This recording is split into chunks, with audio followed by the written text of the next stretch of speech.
ஓம் சாந்தி. B K. Surajbhai அவர்களின் தாரணை வகுப்பு. மே 5, 2024. நாம் அனைவரும் தவம் செய்து கொண்டிருக்கின்றோம். பரமாத்ம சந்திப்பின் சுகத்தினை அடைவதற்கான அனுபவத்தை அதிகரித்து கொண்டே செல்கின்றோம். இதில் மிகுந்த ஆனந்தம் இருக்கிறது. நாம் பகவானோடு பேசுகிறோம், அவருக்கு நன்றி கூறுகிறோம், அவரது அன்பில் மூழ்கி விடுகின்றோம். ஆனாலும் இந்த தவத்தின் பாதையில், முக்கியமாக அமிர்த வேளையில், பல தடைகளும் பிரச்சனைகளும் அவசியம் ஏற்படுகின்றன. ஒவ்வொருவருக்கும் விதவிதமான தடைகள் ஏற்படுகின்றன. சிலருக்கோ சோம்பல் வருகிறது, சிலருக்கோ அழகான எண்ணங்கள் எழுவதில்லை, சிலரது மூளையே அதிகாலை வேளையில் மந்தமாக இருக்கிறது, சிலரின் மீது இரவினுடைய தூக்கத்தின் தாக்கம், கனவுகளின் தாக்கம் இருக்கிறது, சிலர் மீதோ உணவின் தாக்கம் இருக்கிறது, உடலில் ஏதோ நோய் இருந்தால் அதன் தாக்கம் இருக்கிறது.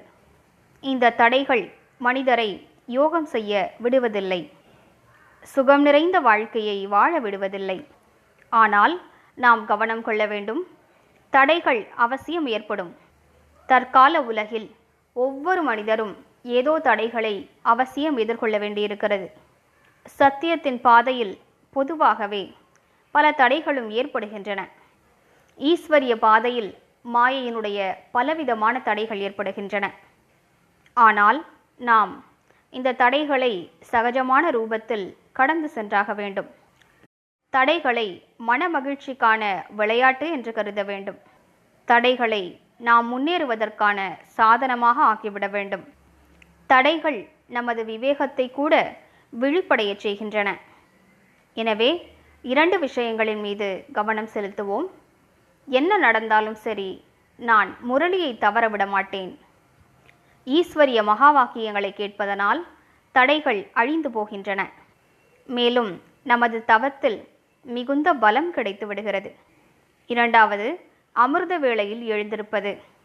உங்களுக்கு சரியாக யோகம் வரவில்லை என்றாலும் சரி, அமிர்த வேளையில் எழுந்து ஏதாவது சுயமரியாதையை எழுதி பயிற்சி செய்யுங்கள். மீண்டும் மீண்டும் சுயமரியாதையை நினைவு செய்து பயிற்சி செய்யுங்கள். 5 சொரூபங்களை நினைவுபடுத்திக் கொள்ளுங்கள். வெறுமனே அமர்ந்து பாபாவிடம் பேசிக் கொண்டிருங்கள். அந்த நேரத்தில் மனதை ஒருமுகப்படுத்துவதற்கான பயிற்சி செய்ய வேண்டாம். ஏனென்றால் மனதில் யுத்தம் நடந்து கொண்டிருக்கிறது. மேலும் அதனால் ஆனந்தமும் ஏற்படுவதில்லை. பாபாவிடம் பேசுங்கள். சித்திரத்தை முன்னால் வைத்து அவரிடம் திருஷ்டி பெறுங்கள். எதுவரையிலும் சக்தி வாய்ந்த யோகத்தில் மனம் லயிக்கவில்லையோ, இவ்வாறு பல விஷயங்களை செய்வதால் நமக்கு நல்ல உதவி கிடைக்கப்பெறும். எனவே இந்த சின்ன சின்ன தடைகளால் நாம் பயப்படக்கூடாது. குடும்பங்களில் கூட அவ்வப்போது சண்டை சச்சரவுகள் தடைகளுக்கு காரணமாக ஆகின்றன. சிலருக்கு ஞான மார்க்கத்தில் குடும்பத்தினரிடமிருந்து தடை வருகிறது. தூய்மை தன்மையினை கடைபிடிக்கக்கூடிய காரணத்தினால் பலவிதமான எதிர்ப்புகள் வருகின்றன. இவையெல்லாம் நடக்கவே செய்யும். ஏனென்றால் இது கலியுக உலகத்திற்கு புறம்பான விஷயமாகும். ஆனால் நாம் நமது தாரணைகளின் மீது மிகவும் உறுதியாக இருக்க வேண்டும். தடைகள் வரும், சென்றுவிடும். ஆனால் நாம் உறுதியாக சக்தி வாய்ந்தவராக இருப்போமானால் தடைகள் நமக்கு எந்த நஷ்டத்தையும் ஏற்படுத்த முடியாது. நமது தவத்தில் அவை தடைக்கல்லாக இருக்க முடியாது. நமக்கு முக்கியமாக தடைகளாக இருப்பவை சுயத்தின் சம்ஸ்காரங்களே ஆகும். சிலருக்கோ மொபைலை பார்த்து கொண்டே இருக்கக்கூடிய பழக்கம் இருக்கிறது. சிலருக்கோ தவறான அழுக்கான விஷயங்களை பார்க்கக்கூடிய ரசனை இருக்கிறது. பின்னர் அதிலிருந்து அவர்களால் விடுபட முடிவதில்லை. கண்களின் ரசனை, மனதின் ரசனை அந்த பக்கம் கவர்ந்து இழுப்பதனால் யோகத்தில் மிகப்பெரிய தடையாக அமைகிறது.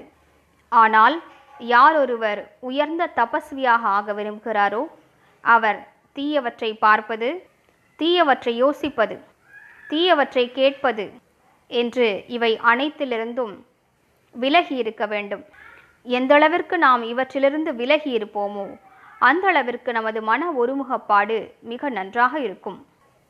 மாறாக ஆன்மீக பார்வைக்கு பதிலாக வேறு எந்த விஷயங்களிலாவது மனம் புத்தி நமது பார்வை செல்லுமானால் தேக உணர்வு வந்துவிடும். அப்படிப்பட்டவர்கள் ஒருபோதும் அசரீரியாக ஆக முடியாது. அவர்களுக்கு யோகம் மிகவும் கடினமான சப்ஜெக்டாக தோன்றும். எனவே இப்போது நாம் யோகத்தில் பாபாவிடம் அவர் என்னுடையவர் என்ற உணர்வையும் உரிமையையும் அதிகரித்து கொண்டே செல்வோம். என்னுடையவர் என்ற உணர்வோடு தந்தையின் துணையை பயன்படுத்துவோம். நாம் இந்த ஆன்மீக பாதையில் முன்னேறுவதற்காக, நமது தடைகளையும் பிரச்சனைகளையும் அழிப்பதற்காக சர்வசக்திவான் தந்தையின் துணையை பயன்படுத்துவோம். பிரச்சனைகளின் நேரத்தில் பாபாவை அழைத்து கொள்வோம். பாபா வந்து விடுவார். 1000 கரங்களை கொண்டு நமக்கு உதவி புரிவார்.